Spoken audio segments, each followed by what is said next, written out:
Welcome to Mishika classes. Today's yoga part number 4 and today's class we are going to discuss about the meditation and pranayama. आज हमारी योगा की part number 4 की class है और आज हम क्या डिस्कस करने वाले हैं मेडिटेशन और प्राणायाम के बारे में. If you like the video please like it, share it and subscribe my channel. First is what is meditation. Meditation किसको कहा जाता है? Meditation is also called as dhyan. Hindi में मेडिटेशन को हम क्या कहते हैं? ध्यान कहते हैं. ध्यान ध्यान करना उसे मेडिटेशन कहा जाता है. इन दिस इसके अंदर हम क्या करते हैं? In this we concentrate our mind. हम अपने माइंड को एक पार्ट पे, एक पर्टिकुलर चीज के ऊपर कॉन्सेंट्रेट करते हैं, ध्यान केंद्रित करते हैं, अपना अपना फोकस करते हैं एक पर्टिकुलर चीज के ऊपर. It is the first stage of the समाधि. जब समाधि जो होती है, आपने आर्टिकल्स पढ़े हैं ना, एलिमेंट्स ऑफ द योगास पढ़े हैं, उसके अंदर जो लास्ट स्टेज थी वो क्या थी? समाधि थी. And the first stage of the समाधि इज मेडिटेशन. समाधि की जो पहली स्टेज है उसका नाम क्या है? Meditation. Means dhyan is the first stage of the samadhi. The senses of the body are stable during the practice. जब कोई प्रैक्टिसनर जो भी कोई ध्यान करता है, केंद्रित करता है, अगर वो बेसिकली प्रैक्टिस करता है तो उस टाइम पर उसे क्या करना पड़ता है? उस टाइम पर उसके जो बॉडी के सेंसेस हैं वो सब के सब स्टेबल हो जाते हैं. वो शांति से ना तो कुछ सोचता है ना ही कुछ देखता है, बस अपना ध्यान एक ही चीज पे केंद्रित करता है. हाउ टू डू, कैसे किया जाता है meditation? Sit in the sukhasana posture. तो सुखासन पोस्चर के अंदर बैठिए. सुखासन पोस्चर मीन्स नॉर्मली अगर आप जब बैठते हैं तो लेग्स को फोल्ड करके, क्रॉस लेग्स करके आपको वही बैठना है. Sukha means pleasure and the asana means posture. अब सुखासना का मतलब क्या है? सुखासना का मतलब है प्लेजर. सुख का मतलब क्या था? प्लेजर, खुशी, डिवाइन मीन्स परमानंद की खुशी. आसना मीन्स द पोस्चर, मीन्स क्या बॉडी की पोजीशन कह रही है, वो वाली पोजीशन जिसमें आपको खुशी मिलती है, हैप्पीनेस मिलती है, उस पोस्चर को क्या कहा जाता है? सुखासना कहा जाता है. वाइल परफॉर्मिंग दिस आसन, इस आसन को परफॉर्म करते हुए हमें किन चीजों का ध्यान रखना है? We have to keep our head back straight. हमें अपना सिर और बैक दोनों की दोनों स्ट्रेट रखनी पड़ती है, सीधी रखनी होती है, बिल्कुल इरेक्ट करके सीधा होकर बैठना होता है. क्रॉस द लेग्स, लेग्स को क्रॉस करो. शोल्डर्स को रिलैक्स करते हैं और जो हमारे हैंड्स हैं वो कहाँ रखते हैं? नीज के ऊपर, गोडे के ऊपर, नीज के ऊपर अपने हाथ को रखते हैं. इन द विष्णु मुद्रा. विष्णु मुद्रा क्या होती है बेसिकली? कि हमारी बेसिकली जो हमारी जो 4 फिंगर्स हैं उसमें जो 4 फिंगर है और वो थंब को ज्वाइन करते हैं, और जो रेस्ट के 3 फिंगर्स है, middle finger, the index finger and the little finger, उन तीनों को ओपन करके छोड़ दे. This is called the Vishnu mudra. तो इसमें हमें अपनी जो पोजीशन में नीज के ऊपर अपनी उंगलियों को रखना होता है. क्रॉस करो अपनी लेग्स को, रिलैक्स करो शोल्डर्स को और अपने हाथ को कहां रखो? अपने नीज के ऊपर. This is the position of the sukhasana. ये जो दोनों लाइंस हैं कि while performing the asana keep head back straight and this are the basically the posture while doing the sukhasana. Sukhasana करते जो पोस्चर होगा बॉडी का, ये वो था. और लास्ट स्टेप क्या है? Keep your eyes close. अपनी आंखों को बंद रखना होता है. क्या रखना होता है? हमें अपनी आइज को क्लोज रखना होता है, तभी हम फोकस कर पाएंगे. अब इसके एडवांटेजेस क्या क्या इसके फायदे हैं? It helps in improving concentration. ये हमारी कंसंट्रेशन मींस सोचने की, समझने की, फोकस करने की जो क्षमता है उसको इंप्रूव करता है, उसको हमारी इंप्रूव करने में हमारी हेल्प करता है. हमारी लेग्स की फ्लेक्सिबिलिटी को बढ़ाता है. हमारी लेग्स में स्ट्रेंथ बढ़ता है क्योंकि हमें क्रॉस लेग्स करके बैठना होता है, तो उसकी वजह से क्या होता है? ब्लड सर्कुलेशन प्रॉपर होता है, और इस ब्लड सर्कुलेशन की वजह से क्या होता है? जो लेग्स की फ्लेक्सिबिलिटी है वो इंप्रूव होती है, लेग्स में स्ट्रेंथ आती है, स्ट्रेंथ आती है, ताकत आ जाती है. It cures the problem of arthritis. जिसको ऑर्थराइटिस की दिक्कत है, मींस जिसको मतलब जिसको शरीर में दर्द रहता है, हड्डियों में दर्द रहता है, ये old age problem. Basically arthritis क्या है? This is a bone problem which is face by the old age. जो एल्डरी पीपल्स होते हैं, ओल्ड एज के जो पीपल्स होते हैं, उनको ये प्रॉब्लम आती है ऑर्थराइटिस की. तो इसको भी क्योर करने में हमारा जो है सुखासना जो हमारी हेल्प करता है. It reduce the strength and the anxiety. ये स्ट्रेंथ को और एंजाइटी यानी कि थकावट को रिड्यूस करता है. हमारी बेसिकली क्या, जो हमारी जो सोचते रहते हैं सारा दिन, उसकी जो वो है उसे एंजाइटी से हमें रिलैक्स करवाता है. It maintains the physical and mental balance without any strain. किसी भी तरह का जोर जबरदस्ती बॉडी पे स्ट्रेस दिए बिना हम अपने फिजिकली और मेंटली अपनी बॉडी को क्या कर सकते हैं? स्टेबल कर सकते हैं, बैलेंस कर सकते हैं. अब प्रिकॉशंस, क्या क्या चीजों का ध्यान रखना पड़ता है हमें? Don't do if the individual have the spinal disc problem or the knee injury or the hip injury. अगर किसी भी पर्सन को स्पाइनल डिस्क की प्रॉब्लम है, नी में इंजरी है या फिर हिप्स में इंजरी है, अगर इनमें से कोई भी प्रॉब्लम को फेस कर रहा है तो सुखासना पोस्चर को फॉर्म नहीं कर सकता है। और अगर सुखासना पोस्चर नहीं होगा तो अपनी बॉडी को फोकस इरेक्ट करके नहीं बैठेगा तो उसका मेडिटेशन नहीं हो पाएगी। तो जिन भी पर्सन को इनमें से कोई भी प्रॉब्लम है तो प्लीज इस मेडिटेशन पोजिशन को ना एक्वायर करें, सुखासना ना करें। Next is the pranayama. What is the meaning of प्राणायामा? प्राणायामा किसे कहते हैं ये ऑलरेडी मैं आपको बता चुकी हूँ, आप एक बार रिवाइज कर रहे हैं प्राणायामा को। It is control on the breath, breath को कंट्रोल करने में जो है ये हमारी हेल्प करता है। Pranayama means the life force and the ayana means the control. Pranayama का मतलब क्या होता है? लाइफ फोर्स मीन्स जिंदगी के बारे में अगर हम बात करें, जिंदगी की ताकत के बारे में बात करें, उसे प्राणायाम कहते हैं। और कंट्रोल बेसिकली आयना का मतलब क्या होता है? कंट्रोल करना। यहां तक मैंने ऑलरेडी बताया था। अब जो हम पढ़ने वाले हैं इसके जो पार्ट्स हैं तो वो हमने अब तक डिस्कस नहीं करे, वो हम फर्स्ट टाइम डिस्कस करेंगे। It has 3 parts.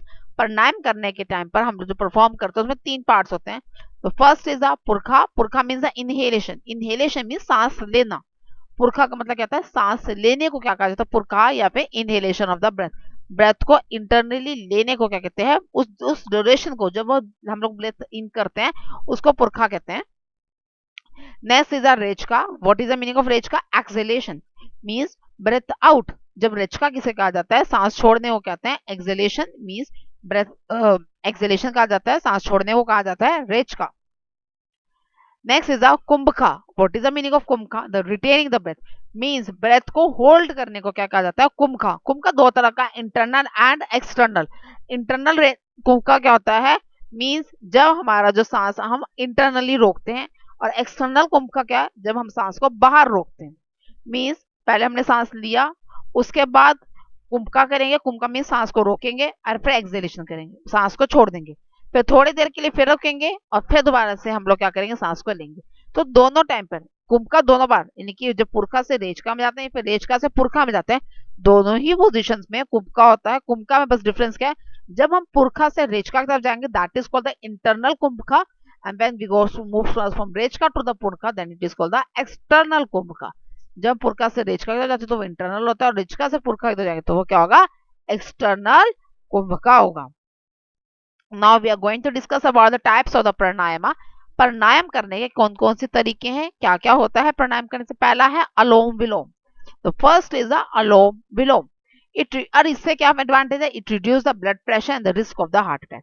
अलोम विलोम करने से एडवांटेज ये होता है, सभी आसनों को थोड़ा थोड़ा डिफरेंस है, जो सभी जो प्राणायाम है बेसिकली, तो अलोम विलोम जो करते हैं उनसे ब्लड प्रेशर भी रिड्यूस होता है। जो हाई ब्लड प्रेशर की प्रॉब्लम है, हाइपरटेंशन की प्रॉब्लम है, उससे रिड्यूस करना चाहते हैं तो अलोम विलोम करें। And the risk of the heart attack, heart attack के रिस्क को भी कम कर। हार्ट अटैक का मेजर रीजन ही क्या है? Increase of the blood pressure. Next is a bhaya. What is a bhaya? This is done in early morning. It improves the digestion and remove the constipation. जो भाया है basically ये stomach exercise एक तरह की, ये early morning में की जाती है without any eating anything, without drinking anything, मतलब कुछ भी खाए कुछ भी पिए बिना ये इसको करना होता है।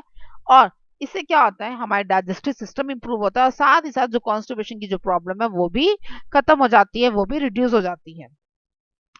Next is bhramari. Bhramari is called also called the buzzing like a bee. Bhramari को क्या कहा जाता है? बिजिंग लाइक अ बी, मतलब जैसे बी की जो आवाज होती है उस तरह की साउंड प्रोड्यूस होती है इसमें। It is done by the patients who are suffering from hypertension. जिनको हाइपरटेंशन की बहुत ज्यादा प्रॉब्लम है वो भरमारी करते हैं, उनके लिए bhramari is the best way to reduce this problem. Bhramari जो है वो तरीका है जिससे इस प्रॉब्लम को रिड्यूस किया जा सकता है। Next is bhastrika. What is the meaning of bhastrika? Bhastrika means the bellow of breath.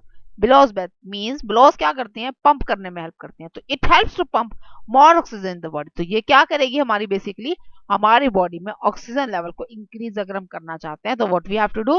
We have to perform the bhastrika. हम क्या करना पड़ेगा? हमें भस्त्रिका करनी पड़ेगी। भस्त्रिका क्या करती है? ये पंप करती है ज्यादा ऑक्सीजन को बॉडी के अंदर। इसका मतलब क्या हो गया? बॉडी का जो ऑक्सीजन लेवल है वो उसको इंप्रूव करने में हमारी भस्त्रिका जो है वो हेल्प करती है। Next one is the dirgha. What is the meaning of dirgha? Dirgha is done in the 3 part breath. Dirgha को 3 पार्ट ब्रेथ भी कहते हैं। ये basically proper functioning of the lungs की प्रॉपर फंक्शनिंग के लिए हम लोग करते हैं। वही rechaka puraka and the kumbhaka the 3 parts of the dirgha. Dirgha ही है बेसिकली वो कि 3 पार्ट्स में लंग्स की फंक्शनिंग को इंप्रूव करने के लिए हम इसको हेल्प लेते हैं इसकी। Next is the kapalbhati. Kapalbhati means the skull shining breath means हमें अपने ब्रेन को अगर एनर्जी देनी है तो what we have to do the kapalbhati. तो kapalbhati give the energy to the breath, sorry, energy to the brain, brain को energy देने में हमारी कपाल भाती हेल्प करती है। It helps in the detoxification of the blood, blood में से detoxification means blood में से इंप्योरिटीज को भी बाहर अगर हमें करना है तो what we have to perform the kapalbhati, हमें कपाल भाती करनी चाहिए ताकि हमारा ब्लड भी प्यूरिफाई हो जाए और ब्रेन को मतलब जो बेसिकली ब्रेन में जो प्रॉब्लम्स है उसको भी अगर मैं रिड्यूस करूं तो what we have to perform kapalbhati. Next is Nadi Shodhan. What is the Nadi Shodhan? Nadi Shodhan helps to maintain the balance of the hormones. जो हमारी बॉडी में अलग अलग तरह के हार्मोन्स जनरेट होते हैं तो उन सबको बैलेंस एंड मेंटेन करने के लिए तो क्या किया था, nadi shodhan. This is again a type of a pranayama. Next is surya bhedi. Surya bhedi means sun piercing breath, means जो it is run through the right nostril, ये सिर्फ राइट नोस्ट्रिल से ही की जाती है, मीन्स राइट नोस्ट्रिल से ही हम ब्रीथ इन करेंगे, राइट नोस्ट्रिल से ब्रीथ आउट करेंगे। This is all done through the right nostril and it is called the sun piercing breath, means surya की तरह एक चमकने वाले, जो सूर्य की तरह ही मतलब हमें क्या करना, पिंच करनी है, मतलब सूर्य की तरह ही बेसिकली जो सांस है वो हमें अंदर लेनी है। ओके, वन वे है। नेक्स्ट है sheetkari. Sheetkari helps in the purification of blood, blood को प्यूरिफाई करने के लिए क्या करना चाहिए, शीतकारी करनी चाहिए, शीतकारी प्राणायाम करना चाहिए। नेक्स्ट है sheetali. Sheetali is a cooling breath, breath को ठंडा रखने के लिए, मीन्स हमें बॉडी में गर्माहट ना पैदा हो, हमारी बॉडी ठंडी रहे उसके लिए हमें क्या करना है, sheetali. Sheetali is the cooling breath, it helps in keeping the breath refreshing, breath जो हमारी सांसें है उसको रिफ्रेश करने में, उसमें एनर्जी लाने के लिए शीताली की जाती है, कूलिंग ब्रेथ ली जाती है। नेक्स्ट हो जाए उज्जवई। उज्जई इज अ विक्टोरियस ब्रेथ, उज्जई का मतलब क्या आता है, विक्टोरियस ब्रेथ मीन्स जीत की breath. It reduce the anxiety and keeps the body cool, ये हमारी सारी थकावट को खत्म कर देती है और हमारी बॉडी को क्या रख देती है, ठंडा रखती है, कूल करने में हमारी हेल्प करती है। This is all about the types of pranayama and the meditation, ये सारे के सारे जो हमने पढ़े थे, डिस्कस करे थे, ये प्राणायाम और मेडिटेशन के पैक्ट है। जो लोग इसको रेगुलर प्रैक्टिस करते हैं they remain their body away from the diseases, वो अपनी बॉडी को बीमारियों से दूर रखते हैं। And next we are going to discuss about the asana in our next class of the yoga. Yoga की नेक्स्ट क्लास के अंदर हम आसना के बारे में पढ़ेंगे, आसन कौन कौन से हैं और किस आसन को क्या से करना चाहिए और किस आसन को परफॉर्म करते हुए क्या क्या प्रिकॉशंस लेने चाहिए। We will going to discuss about that in our next class. That's all for today's class. If you have any doubt, you can comment me in the comment box. I will give you reply. Thank you.